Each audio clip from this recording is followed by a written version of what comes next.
Welcome back. ಧರ್ಮಸ್ಥಳದಲ್ಲಿ ನೂರಾರು ಶವಗಳನ್ನು ಹೂತಿಟ್ಟಂತ ಆರೋಪ ಪ್ರಕರಣಕ್ಕೆ ಸಂಬಂಧಪಟ್ಟಂತೆ ಇಲ್ಲಿಯ ತನಕದ ಎಸ್ಐಟಿ ಉತ್ಖನನ ಕಾರ್ಯದಲ್ಲಿ 13ನೇ ಪಾಯಿಂಟ್ನಲ್ಲೂ ಕೂಡ ಯಾವುದೇ ಥರದ ಅಸ್ಥಿಪಂಜರ ಪತ್ತೆಯಾಗಿಲ್ಲ. ನಿನ್ನೆ ಆದಂತಹ ಕಾರ್ಯಾಚರಣೆ 13ನೇ ಪಾಯಿಂಟ್ನಲ್ಲೂ ಏನೂ ಸಿಕ್ಕಿಲ್ಲ. 13ನೇ ಸ್ಪಾಟ್ನಲ್ಲಿ 32 ಅಡಿ ಅಗದರೂ ಕೂಡ ಬರೀ ಮಣ್ಣೇ ಸಿಕ್ಕಿರುವಂಥದ್ದು. ಮಾಸ್ಕ್ ಮ್ಯಾನ್ ಹೇಳಿಕೆಯಂತೆ ಯಾವುದೇ ಥರದ ಅವಶೇಷ ಪತ್ತೆಯಾಗಿಲ್ಲ. ಎಸ್ಐಟಿ ಅಧಿಕಾರಿಗಳನ್ನೇ ಯಾಮಾರಿಸಿದ್ನ ಅನಾಮಿಕ ಅನ್ನುವಂತಹ ಪ್ರಶ್ನೆ ಮೂಡ್ತಾ ಇದೆ. ಧರ್ಮಸ್ಥಳದ ಹೆಣ ಹೂತಿಟ್ಟ ಪ್ರಕರಣ 13ನೇ ಪಾಯಿಂಟ್ನಲ್ಲಿ 32 ಅಡಿ ಆಳ ಆಗದರೂ ಕೂಡ ಯಾವುದೇ ಥರದ ಅಸ್ಥಿ ಪಂಜರ ಸಿಕ್ಕಿಲ್ಲ. ಬರೀ ಸಿಕ್ಕಂಥದ್ದು ಮಣ್ಣಷ್ಟೇ. ಮಾಸ್ಕ್ ಮ್ಯಾನ್ ಹೇಳಿಕೆಯಂತೆ ಯಾವುದೇ ಥರದ ಅವಶೇಷ ಪತ್ತೆಯಾಗಿಲ್ಲ. ಎಸ್ಐಟಿ ಅಧಿಕಾರಿಗಳನ್ನೇ ಯಾಮಾರಿಸ್ಬಿಟ್ನ ಅನಾಮಿಕ ಅನ್ನುವಂಥ ಪ್ರಶ್ನೆ ಬರ್ತಾ ಇದೆ. ಆತ ಹೇಳಿದ ಹಾಗೆಲ್ಲವೂ ಕೂಡ ಕೇಳಿದ್ರು ಎಸ್ಐಟಿ ಅವರು.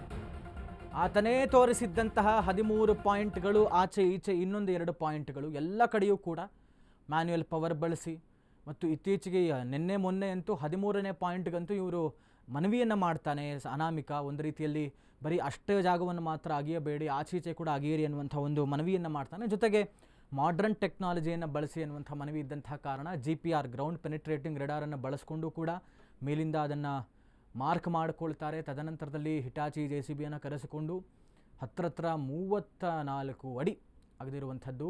ಯಾವುದೇ ಥರದ, ಮೊನ್ನೆ ಅಂತೂ ನೀರು ಸಿಕ್ತು, ನೆನ್ನೆ ಬರೀ ಮಣ್ಣು. ಅದು ಎಲ್ ಶೇಪ್ನಲ್ಲಿ ಕೂಡ ಆಗಿಸ್ತಾನೆ ನೆನ್ನೆ ಆತನೇ ನಿಂತುಕೊಂಡು. ಎಲ್ಲವೂ ಕೂಡ ಈತನ ಸಮ್ಮುಖದಲ್ಲೇ ಆಗುವಂಥದ್ದು. ಯಾವುದೂ ಕೂಡ ಈತನ ಆಬ್ಸೆನ್ಸಲ್ಲಿ ಮಾಡಿಲ್ಲ ಎಸ್ಐಟಿ ಅಧಿಕಾರಿಗಳು. ಬಹಳ ದಕ್ಷ ಪ್ರಾಮಾಣಿಕ ಅಧಿಕಾರಿಗಳು ಒಂದು ರೀತಿಯಲ್ಲಿ ಪಾರದರ್ಶಕತೆಯನ್ನು ಕಂಡುಕೊಂಡಿದ್ದಾರೆ. ಹೀಗಾಗಿ ಏನೂ ಸಿಕ್ಕಿಲ್ಲ ಈತ ಹೇಳಿರುವಂಥ ಜಾಗದಲ್ಲಿ. ಅನಾಮಿಕ ಹೇಳಿಕೆಯಂತೆ ಯಾವುದೇ ಥರದ ಅಸ್ಥಿಪಂಜರ ಪತ್ತೆಯಾಗಿಲ್ಲ. 2 ಹಿಟಾಚಿ ಮೂಲಕ ಆಗಿದ್ರೂ ಕೂಡ ಪತ್ತೆಯಾಗದಂಥ ಕಳೇಬರ. ನಿನ್ನೆ 13ನೇ ಪಾಯಿಂಟ್ನಲ್ಲಿ ಶೋಧ ಕಾರ್ಯ ಮುಕ್ತಾಯ ಆಗಿದೆ.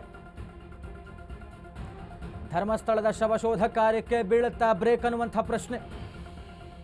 ಇವತ್ತು ಧರ್ಮಸ್ಥಳದಲ್ಲಿ ಎಸ್ಐಟಿ ಶೋಧ ಬಹುತೇಕ ಡೌಟ್ ಅಂತ ಹೇಳಲಾಗ್ತಾ ಇದೆ. ಈತ ಸುಮ್ಮನೆ ಹೇಳುತ್ತಾ ಇದ್ದಾನೆ, ಏನೂ ಸಿಗ್ತಾ ಇಲ್ಲ. 2 ಹಿಟಾಚಿ ಮ್ಯಾನ್ಯುಯಲ್ ಪವರ್ಗಳು GPR ಬಳಸಿ ಅಗದ್ರು, ಏನೂ ಸಿಗ್ತಾ ಇಲ್ಲ. ನಿನ್ನೆ ಶೋಧ ಕಾರ್ಯ ಪಾಯಿಂಟ್ ನಂಬರ್ 13ನಲ್ಲಿ ಮುಗಿದಿದೆ. ಬಹುತೇಕ ಈ ಒಂದು ಶವಶೋಧ ಕಾರ್ಯಕ್ಕೆ ಬ್ರೇಕ್ ಬೀಳುತ್ತಾ ಅಂತ ಹೇಳಲಾಗ್ತಾ ಇದೆ. ಇವತ್ತು ಎಸ್ಐಟಿಯ ಶೋಧ ಕಾರ್ಯ ಮುಂದುವರಿಯುವಂಥದ್ದು ಬಹುತೇಕ ಡೌಟ್ ಅಂತ ಹೇಳಲಾಗ್ತಾ ಇದೆ. ಯಾಕೆಂದರೆ ಪ್ರಕರಣವನ್ನು ಕೈಗೆತ್ತಿಕೊಂಡಿರುವಂಥ ನಿಟ್ಟಿನಲ್ಲಿ ಒಂದು ರೀತಿಯಾದಂಥ ಸೂಕ್ಷ್ಮವಾದಂಥ ಪ್ರಕರಣ, ಜೊತೆಗೆ ಒಂದು ದೊಡ್ಡ ಧರ್ಮ ಶ್ರದ್ಧಾ ಕೇಂದ್ರದ ಮೇಲೆ ಬರ್ತಾ ಇರುವಂಥ ಕಳಂಕ, ಸತ್ಯಾಸತ್ಯತೆಯನ್ನು ಹೊರತೆಗೆಯಬೇಕು ಅನ್ನುವಂಥ ಜವಾಬ್ದಾರಿ ಎಸ್ಐಟಿ ಅಧಿಕಾರಿಗಳ ಮೇಲೆ. ಹೀಗಾಗಿ ಈತ ಏನೇನು ಹೇಳ್ತಾನೆ ಎಲ್ಲವನ್ನೂ ಕೂಡ ಚಾಚೂ ತಪ್ಪದ ಹಾಗೆ ಆತನ ಸಮ್ಮುಖದಲ್ಲೇ ಎಸ್ಐಟಿ ಅಧಿಕಾರಿಗಳು ಎಲ್ಲದಕ್ಕೂ ಕೂಡ ಅವಕಾಶವನ್ನು ಮಾಡಿಕೊಟ್ರು. ಪ್ರಮುಖವಾಗಿ 13 ಪಾಯಿಂಟ್ಗಳ ಸ್ಥಳ ಮಹಜರು ಮತ್ತು ಸಮಾಧಿಯಾಗಿರುವಂಥ ಪ್ರಕ್ರಿಯೆಯಲ್ಲಿ ಇಲ್ಲಿಯ ತನಕವು it is only point number 6ರಲ್ಲಿ ಒಂದು ಪೋಸ್ಟ್ ಮಾರ್ಟಮ್ಡ್ ಪುರುಷನ ಕಳೇಬರ ಅನ್ನುವಂಥದ್ದು ಪ್ರಾಥಮಿಕ ಮಾಹಿತಿಯಲ್ಲಿ ಗೊತ್ತಾಗ್ತಾ ಇರುವಂಥದ್ದು. ಆದರೆ ಈತನ ಬಹುದೊಡ್ಡ ಆರೋಪ ಇದ್ದಂಥದ್ದು 106ರಲ್ಲಿ ಬಹುತೇಕ ಅಪ್ರಾಪ್ತ ಹೆಣ್ಣು ಮಕ್ಕಳ ಶವಗಳು ಅಂತ. ಹೀಗಾಗಿ ಈತ ಹೇಳ್ತಾ ಇರುವಂಥ ಯಾವುದೂ ಕೂಡ ಪತ್ತೆ ಆಗ್ತಾ ಇಲ್ಲ. ಇದೇ ಪ್ರಮುಖವಾಗಿ ಒಂದು ಬಲವಾದಂಥ ಕಾರಣ ಆಗಬಹುದು. ಯಾಕೆ ಅಂತ ಹೇಳಿದ್ರೆ ಮುಂದುವರೆದಂಥ ವಿಚಾರದಲ್ಲಿ ಈತ ಹೇಳುವಂಥ ಬೇರೆ ಬೇರೆ ಜಾಗಗಳಲ್ಲೂ ಅಗಿಬೇಕಾಗತ್ತೆ ಅಂತ ಇರುತ್ತೆ.